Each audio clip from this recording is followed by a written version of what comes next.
안녕하세요. 오래가는 임플란트 막재훈 양압치과입니다. 오늘 보신 환자분은 앞니 쪽에 있는 뼈가 너무 얇아서 문제, 상악동은 뼈가 또 없어서 문제. 그래서 둘 다 뼈 이식을 해야 되는데요. 기다리는 동안 임시트리도 껴야겠는데 임시트리를 끼면 이렇게 뼈 폭을 늘리는 작업한 거는 거의 효과를 못 보기 때문에 두 번, 세 번 나눠서 임플란트를 했어요.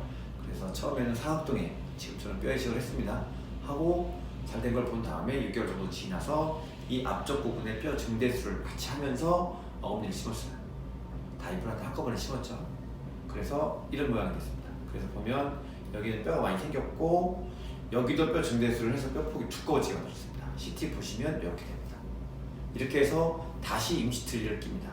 이렇게 있으면 임시트리는 또 누르는 것 때문에 이 뼈가 줄어들잖아요. 그래서 있는 뼈도 줄어드는 판국에 뼈 만드는 가루가 뼈가 막 생겨서 막 무럭무럭 자라나지는 않아요. 그러다 보니까 또 많이 줄어요. 10개를 넣으면 한 2개 남는다고 해야 되나? 그래서 이렇게 기둥을 꺼내서 2차 수술을 합니다. 그러면 어떻게 되냐면 이제부터는 임시트리를 안 끼고 플라스틱 임시치아를 낄 수 있는 상황이 되는 거죠. 그러면 밥 먹기가 훨씬 편해집니다. 이 시점이 될 때까지 기다릴 거고요. 그동안에는 틀니에 눌려서 뼈 증대술을 해놓은 부분이 많이 생기지는 않았겠지만 일부러 생겼을 거고요. 그리고 이렇게 기둥 세우는 역할을 하는 날 뼈 증대술을 다시 합니다. 여기는 이 안쪽 상악동 부분은 좀 달라요. 여기 부분은 이렇게 빈 주머니처럼 돼 있어요. 속빈 강정이거든요. 그러니까 이 안쪽에 넣어놨기 때문에 이 속빈 강정 틀 자체를 유지하고 있어서 틀니를 끼든 안 끼든 뼈가 똑같이 유지가 돼요. 그런데 이쪽 부분은 뼈 증대술을 하는 거기 때문에 잇몸 밑에다 바로 뼈를 넣는 거기 때문에 틀니에 눌러주면 뼈가 안 생기는데 이거를 두 번, 세 번 나눠서 뼈를 만들어내는 거죠. 그래서 CT 보는 것처럼 뼈를 이만큼 늘려놨습니다. 이 다 늘린 거고요. 사실 여기서 또한 10% 줄어든다고 봐야 돼요. 틀니를 안 껴도 임플란트 뼈 시체 자체가 이렇게 넣어놓은 상태에서 단단한 뼈가 되면서 약간 수축을 해요. 그래서 오버해서 넣은 CT 그림이고요.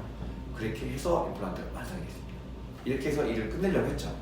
즉 상악동 수술 한번 하고 임플란트 수술 한번 하고 다시 뼈 증대술이 부족할 것 같아서 한 번 더 보강하는 수술까지 했는데 또 불구하고 또 문제가 생겼습니다. 그래서 오늘 이 영상을 만들어 보는데요. 원래 계획은 이쪽에 임플란트를 만들고 이쪽도 임플란트를 이렇게 만들기로 하고 여기 뿌리가 남아있었는 치아가 있었는데 좀 살릴 수 있어서 송곳니에서 살려 쓰기로 이렇게 계획을 하고 임시치아를 연결해 쓰고 있었는데 얘가 부러졌어요. 그래서 얘를 빼야 될 상황이 됐고 또 문제 생겼습니다. 이쪽 임플란트가 찢어졌어요. 얼마 쓰지도 않았는데 다시 볼까요? 이렇게 임플란트가 찢어졌어요. 임플란트의 구조를 쉽게 설명해 보면 뼈 속에 이렇게 빈 뚜껑이 들어가는 거고요. 이 안에 나사선이 들어있어요. 이 안부분에요. 그래서 그 나사선 연결해서 기둥이 나오고 하는 작업들이 요 그림처럼 되어 있는 겁니다. 그런데 여기 부분이 찢어버렸어요. 여기가 이만큼 찢어버렸어요. 이렇게 힘을 받다 보니까 찢어져버려요. 그래서 이 임플란트를 제거하고 다시 수술을 해야 되는데 그건 또 다시 또 어려울 것 같아서 이쪽에 더 깨지고 부러진 송곳니를 빼고 임플란트를 심어서 브릿지를 가기로 했습니다. 여기는 뼈폭이 좀 여유가 있던 거죠. 그래서 수술이 어렵지 않게 될 것 같아서 그렇게 했고요. 이게 왜 만든 지 얼마 안 돼서 임시치아 상태가 부러졌을까, 찢어졌을까 생각을 해보면 씹는 힘이 거의 없어요. 이쪽으로 썼을 거예요. 그동안에. 여기는 최근에 생겼으니까 쓰겠지만 습관이 덜 됐고 그러다 보니까 이쪽으로 더 쓰는데 송곳니 있던 부분이 깨지고 부러지면서 이쪽 부분이 더 힘을 받게 되면서 이 가늘었던 임플란트가 찢어진 것 같아요. 요거는 저희가 지금 임플란트가 최근에 3.0mm짜리 지름 임플란트를 써봤거든요. 확실히 이러면서 약하더라고요. 그래서 요거는 3mm짜리를 바꿨고요. 그냥 최소한 뼈폭을 더 많이 늘리고 그것 때문에 더 멍들고 힘들지라도 굵은 임플란트를 써서 다 찢어지지 않게 만들자 하면서 생각했던 작품이기는 해요. 지름 3mm짜리에서 입구가 찢어져서 아예 포기한 임플란트가 됐고요. 다행히도 이쪽 송곳니에 좀 망가졌던 게 있어서 이쪽을 이용해서 브릿지를 하기로 해서 일을 마무리하겠습니다. 그래서 이를 보면 만든 지 얼마 안 됐는데 이렇게 찢어진 부분은 땅속에 묻어서 임플란트는 티타늄 재료이기 때문에 묻어나는 문제 안 생기거든요. 그래서 땅속에 묻고 이쪽에 더 굵은 임플란트를 이용해서 이를 연결해서 마무리했습니다. 이쪽은 당연히 시간이 되기 때문에 완성이 됐고요. 상악동의 외벽도 많이 좋아졌고 여기 단단하게 완성이 됐고요.